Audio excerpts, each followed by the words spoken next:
Right. So, as I said before, there are so many things to talk about in this novel. I will not be able to talk about all of them, but I do think it's very important to talk about the first page of any novel or the opening, because the first taste you get of a novel is setting up what the experience is going to be for the whole novel. So, authors will put things in the first page in the opening to kind of set the tone, to set, just like I ask you guys to have your thesis statements really frame the rest of your paper, and then your claim sentence to frame the rest of your paragraph, so we know the lens through which we want to view the evidence you're about to present.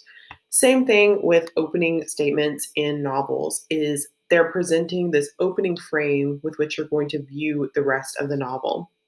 So for this one, let's take a look.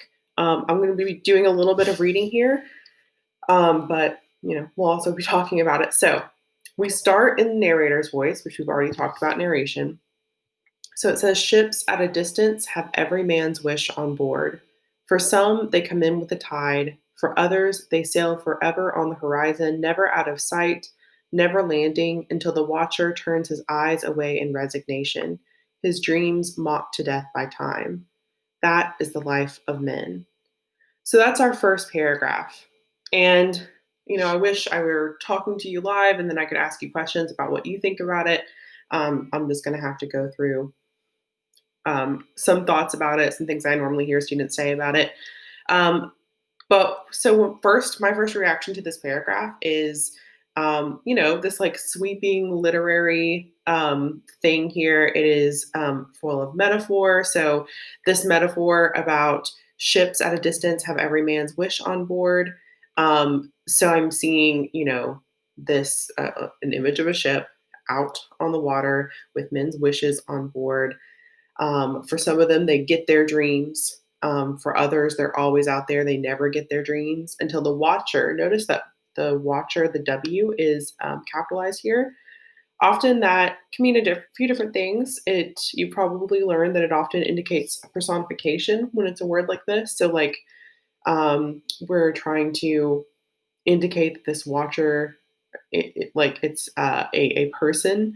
In this case, like the watcher, we capitalize it to emphasize kind of maybe this universal idea of someone watching um, for their dreams to come in until they turn away in resignation, and then their dreams mocked to death by time. Now that's some personification, time being capitalized as if it's a like living being, like a human named time.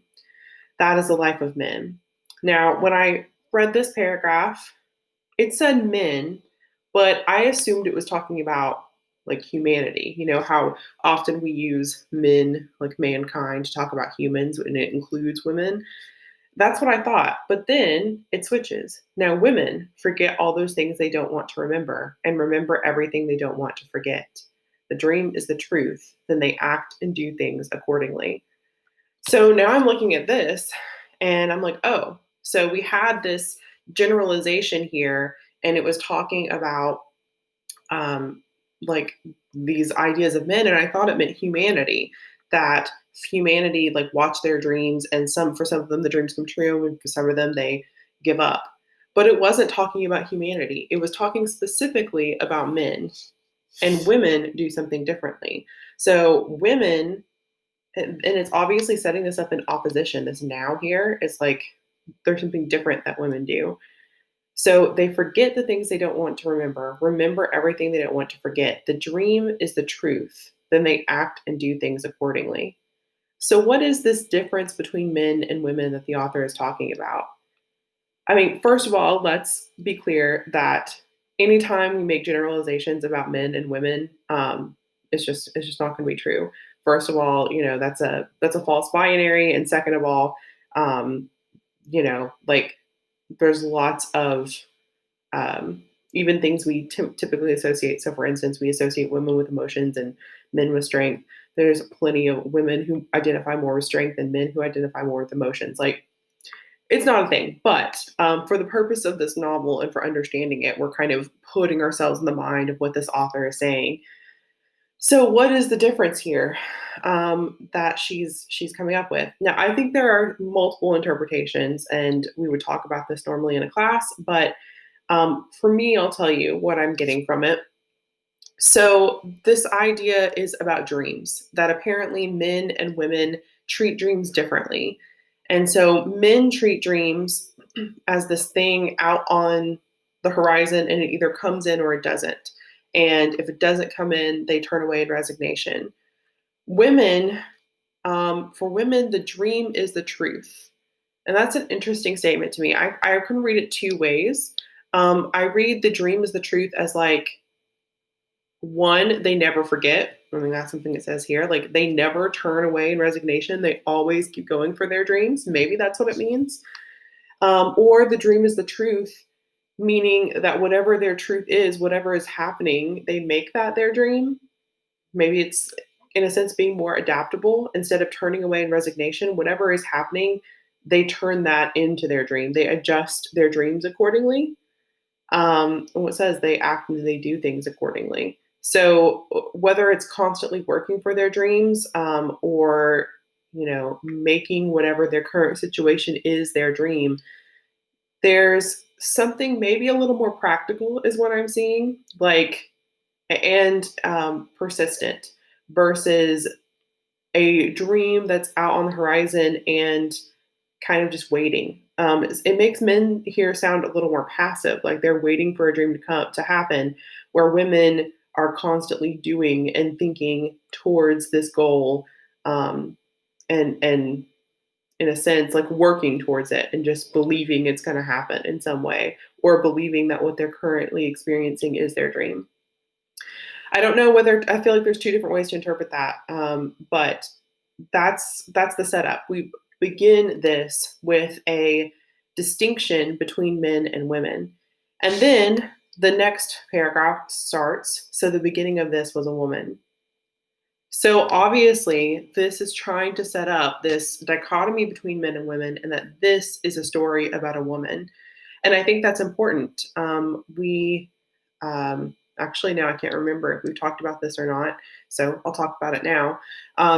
We For Zora Neale Hurston, she faced a lot of criticism for her novels, and I know you read about that a little bit in the biography that you read of her. Um, but she faced a lot of criticism from other Black writers at the time, generally men. Most of during the Harlem Renaissance, when there were a lot of Black authors publishing, um, it was mostly men, and she faced a lot of criticism from them for the way she presented her Black characters, for the dialect they spoke, for making them look maybe simple, is what they said. I don't find these characters simple, but that's what people said about her work at the time. And so my interpretation of this and why she's setting it up that way is to kind of show the difference. The men who were writing at the time were writing about men, and she's writing about a woman, and she sees things differently. Instead of these like high ideals out far away, she likes to write about the more practical, the more personal, the things that are happening.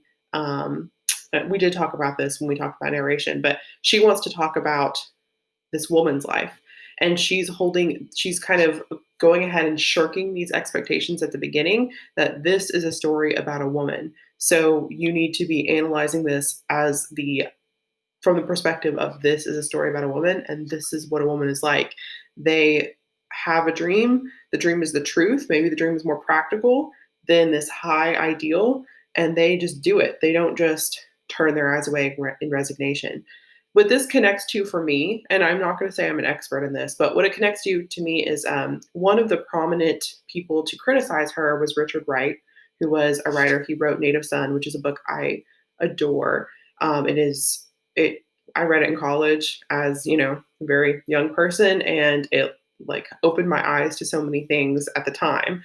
I don't know how I would feel about it if I read it now, but so his book, and I've read some others of his work. I feel like often have to do with this resignation, this idea of like dreams being out of reach and then turning away and kind of giving up.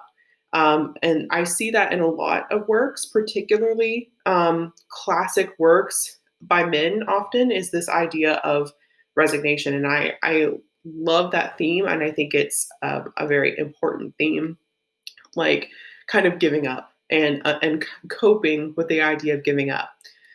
But she's saying this is not that story. This is a story of someone who does not give up, who continues to seek their thing and doesn't ever um, like succumb to resignation or to I don't want to say like negativity, but doesn't ever succumb to that. Always believes in this truth and that this is something particular to women. I don't think it's particular to women, but that's what she's talking about here. So it sets it up that way. And of course, we have to talk about the beginning of this as a woman, and she had come back from burying the dead. So we have this whole opening scene with her where she's coming back from burying the dead. We find out she's burying the dead. So um, we know that as we get through this novel, we're going to get this story about who she's burying, why she's coming back to this town after burying someone. And since we're in the opening, I want to talk about mostly this, but let's also talk about how this chapter ends with her talking to Phoebe. So all the people watch her. There's so many interesting, beautiful things in here. But all the people watch her come in, and then she tells her story to Phoebe Watson, her friend. And I want you to notice this is page 6. That Phoebe tells Janie to tell everyone what happened, tell everyone in town what happened, and Janie says, "I don't mean to bother telling them nothing, Phoebe. Tain't worth the trouble. You can tell him what I say if he wants to. That's just the same as me because my tongue is in my friend's mouth." So, you know that phrase is kind of weird. My tongue is in my friend's mouth, but what it means is that Phoebe is going to be the mouthpiece for Janie. Janie is going to tell her story to Phoebe, and she doesn't want to talk to those other people. She has nothing to do with those other people, but she'll tell Phoebe, and Phoebe's welcome to tell the rest of them. And this becomes important because the story Janie is going to tell is an important story. Janie, later on the page, talks about the type of story she needs to tell. And she's talking about those other people who are going to hear it. If they want to see and know, why don't they come and kiss and be kissed? I could then sit down and tell them things. I've been a delegate to the big association of life. The Grand Lodge, the big convention of living, is just where I've been this year and a half. You ain't seen me. So with this, she's saying that she's lived, like what she's done has make a life, has seen things. She has this grand story to tell. And if we think about Zora Neale Hurston, in the biography you read, you'll know that she was an anthropologist. She went to study different cultures. And so obviously she placed importance on cultures, and she particularly was interested in the oral tradition and stories that were told, in yeah, people telling stories from generation to generation and passing those stories on. And we can maybe see a hint of that here. This whole novel is set up to be Janie telling her story to Phoebe, who is then going to tell that story to others. And talking about going to the big association of life, if you think about classic tales, like I don't know if any of you read the Odyssey last year, um, like the Odyssey is set up in a similar way. Like we have this big epic hero, and he is telling his story of his travels that will be passed down through bards forever, right? So Janie is kind of doing the same thing. She is telling her story for it to be passed down. And usually, if we tell a story to be passed down, it's usually because we want a lesson to be learned from it. There's something in Janie's story, something in how Janie has gone and lived and learned that people can learn from. So we are setting up this story about this woman as almost this epic folk tale of the way to live, of a way to be a hero in a sense. And this is revolutionary because, especially at this time, but even still today, it's hard to find stories that set up cultural heroes that are, like in Janie's case, a poor, when she's not as poor at the end of this novel, but uneducated Black woman in the South in the 20s. I mean, that is a hard time to be a hero of a tale in that position. But that's what the story is set up as something to be passed down for generation to generation through Phoebe to the other people in the town. And it kind of seems like to the other women in the town in particular. So, as we continue to read the story, what is it about Janie's life that is important to be passed down? What is it that Janie has done that needs to be told?